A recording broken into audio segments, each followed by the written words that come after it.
Hey there guys, it's Sean McGeever and I'm here for a Talk Tuesday. I'm going through Matthew 4, just rolling through the Gospel of Matthew to talk about Jesus with our friends in Young Life. And so I'm just gonna jump right in. Matthew 4 is actually really where things get going in the Gospel of Matthew. And there's four things that happen there. First, Jesus is led by the Spirit into the wilderness to be tempted. Second, Jesus' first preaching is heard, which is repent, the kingdom of heaven is at hand. Then Jesus calls for disciples to follow him. And then the fourth thing that happens is Jesus begins healing people.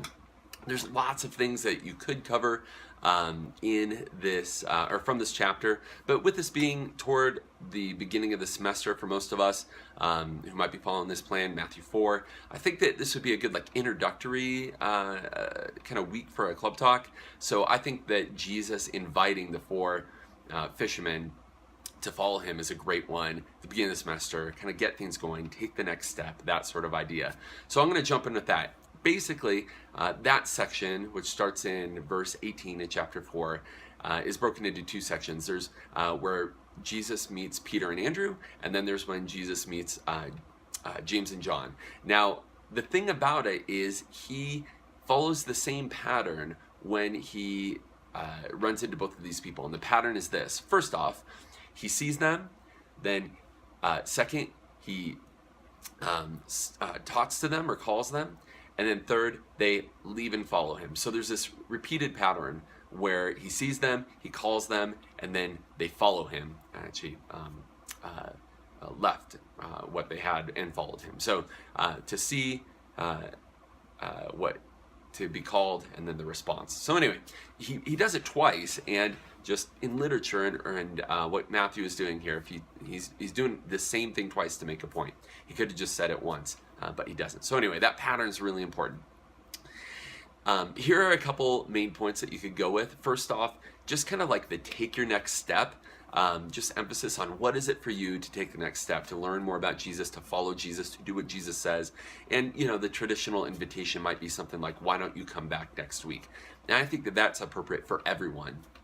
But I think we should also look at the text and see that there's another invitation, which is to become fishers of men. And so while the kind of the standard one and the great one, the perfect one for Young Life is come back next week, I think we should also model Jesus's invitation to say become fishers of men, which is to really kind of step into what Jesus has for your life and to participate.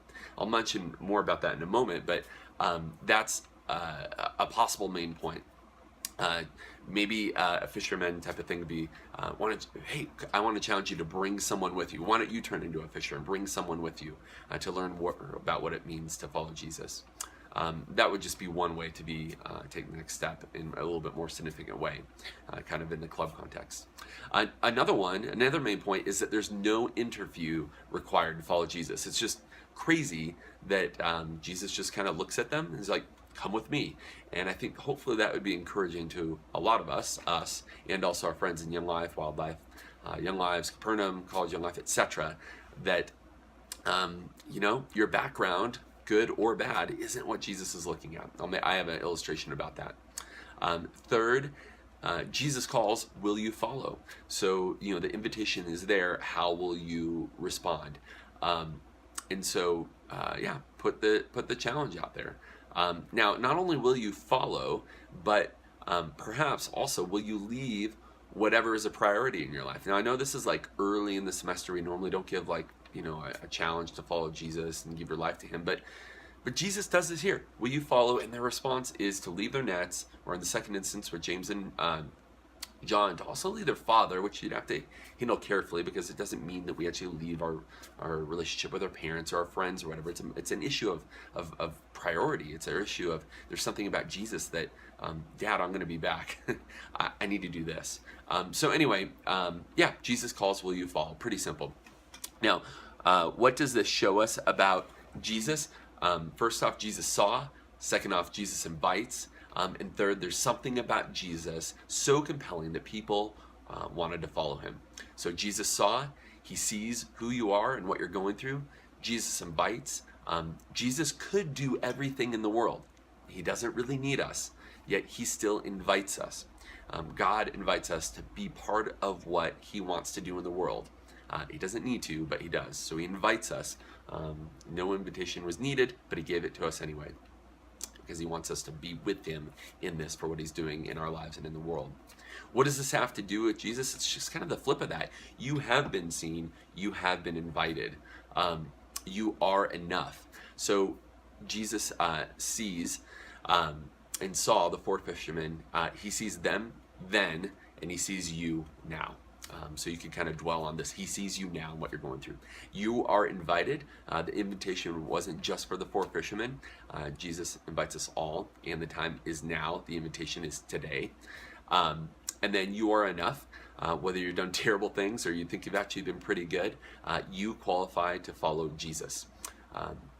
Another thing, you have a purpose which goes far beyond your job. Example would be fishing. Also goes far beyond maybe really great relationships, don't need to change. For instance, a relationship with a father.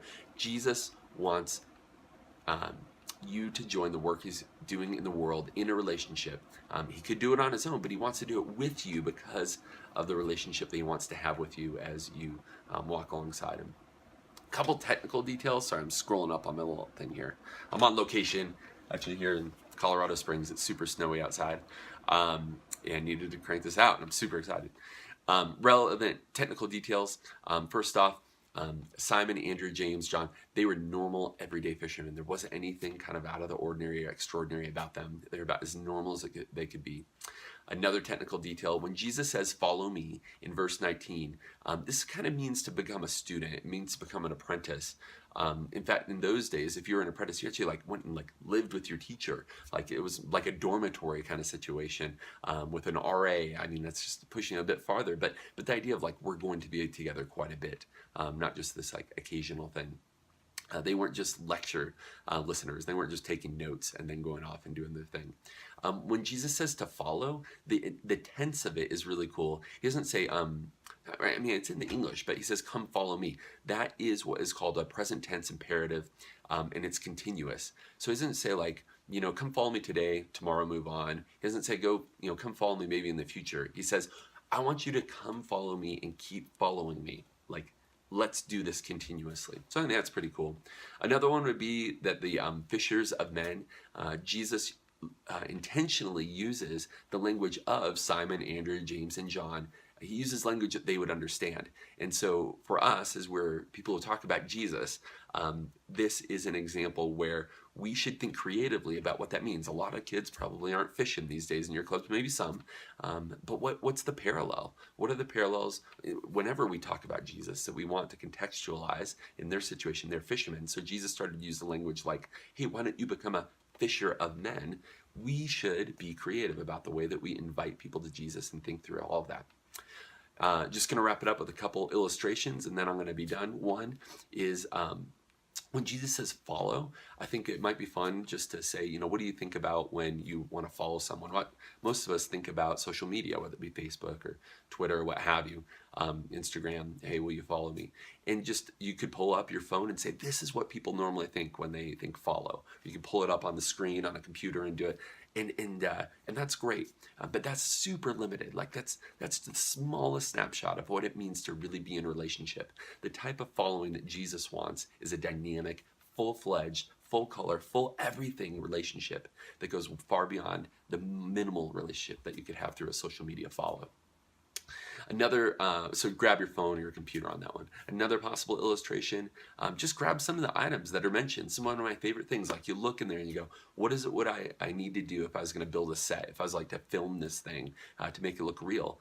There's at least three things. There's a fishing pole. Figure out how to work that in. If you're holding a fishing pole for part of it, and whether you're illustrating what the guys are doing as they're fishing, or Jesus says, I want you to fish, that's going to grab people's attentions. They're going to look up from their phones and they're going to start listening. Why does he have a fishing pole? Why does she have a fishing pole? You could grab a net that's similar to a fishing pole, or even a boat. If you had a big boat, great, bring it in. A small boat, awesome. A little raft, great. An inflatable thing from a pool, bring that in, stand on it. It just brings it to life and grabs people's attention and puts some creativity into it.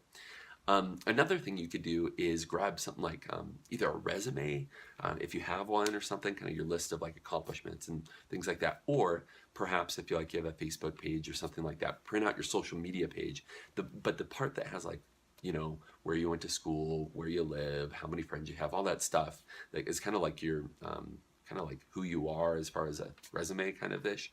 And you could say, look, Jesus, here, a piece of paper, we think that these things define us because of what's on our page. And you could say, you know what? You could print and just toss it aside and say, Jesus just accepts us for who we are. Not what we are, like our list of stuff, not what the what's about us, but the who about us. So I think just kind of pulling up your profile picture, or your resume or something, that could just bring it home. So anyway, I hope those ideas are helpful. Hope it gets warmer than it is here in Colorado Springs. But many blessings on Union Club Talks, and thanks for taking the time.